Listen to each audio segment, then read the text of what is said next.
Welcome to the Near Memo, a weekly conversation about search, social, and commerce. What happened, why it matters, and the implications for local. Okay, all right. So then let's move on to another Google discussion, of course, which is that their second antitrust trial is in process. We're at the end of the, I think, second week now. I'm not following it super closely, but I'm sort of following it. And you know what? As you may remember, Google was found to be an illegal monopoly in the first default search and text ads trial. So there was a finding of liability, and now they're in the remedies phase, which won't be resolved until 2025 sometime. But this is a trial about their kind of Google network and their ad tech, their ad serving platform, their exchange, and all of the related issues. And the thing that kind of sunk them in the first trial was a lot of really incriminating internal documentation, and then witnesses, Google witnesses, and the absence of internal documentation. Yeah, and Google witnesses and former Google employees who kind of, gave testimony that was used by the government to show how they were manipulating prices and how they were trying to squeeze out competitors and block competition using a variety of tactics. And the same kind of thing appears to be happening here, is that there's a lot of testimony and documentation that really is making them look bad. For example, there was a 20%, I'm gonna misstate this because I was looking at it a few days ago. There was some sort of premium that they took off the top that they imposed on their advertisers that was that the internal documentation suggested was dubious at best and sort of undefensible, or you couldn't defend it. Indefensible, I guess, is the appropriate word here. So it seems like similar things are happening. The trial is really going to come down to how they define the relevant market, which is one of the threshold issues in antitrust law. You have to define the market, and then you look at what the competition is in that market. Is there competition?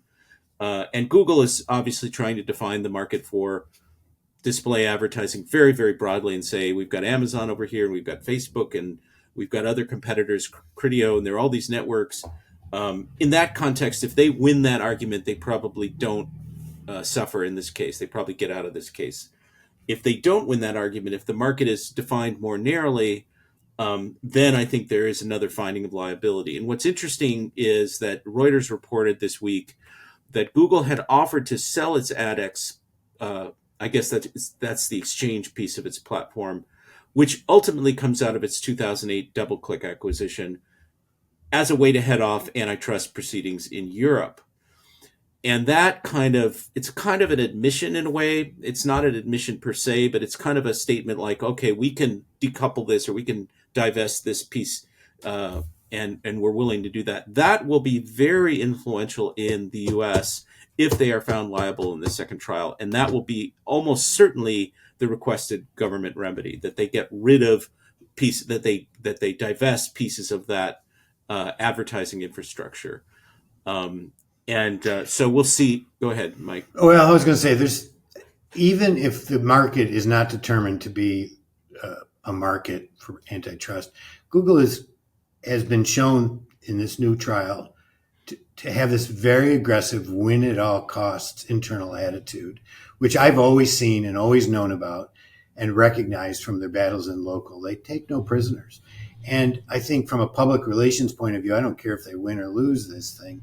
This is just, adding to fuel to the fire that Google is no different, and in fact maybe worse than many other corporate entities in our world from a public it's point worse of view. in this It's worse in the sense that people that they held themselves out as a different kind of company, et cetera, et cetera. Right.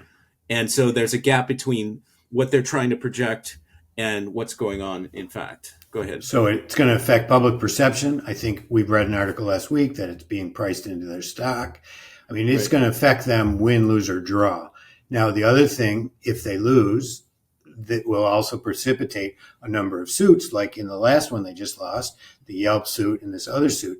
I mean, to me, the Yelp suit is the most interesting of those because if Yelp succeeds in defining local search as a unique market, then we're going to get access and visibility into all of this incredible local data. How many searches they do and what percentage of the searches are truly local and, all this stuff. So I am really rooting. I keep it on my desk to remind me. I am rooting for the Yelp one to be considered a monopoly situation. Well, to not we be can learn all that stuff. You don't even need to. You don't need the outcome. You don't need the outcome. Right. You just need it to get far along enough into discovery.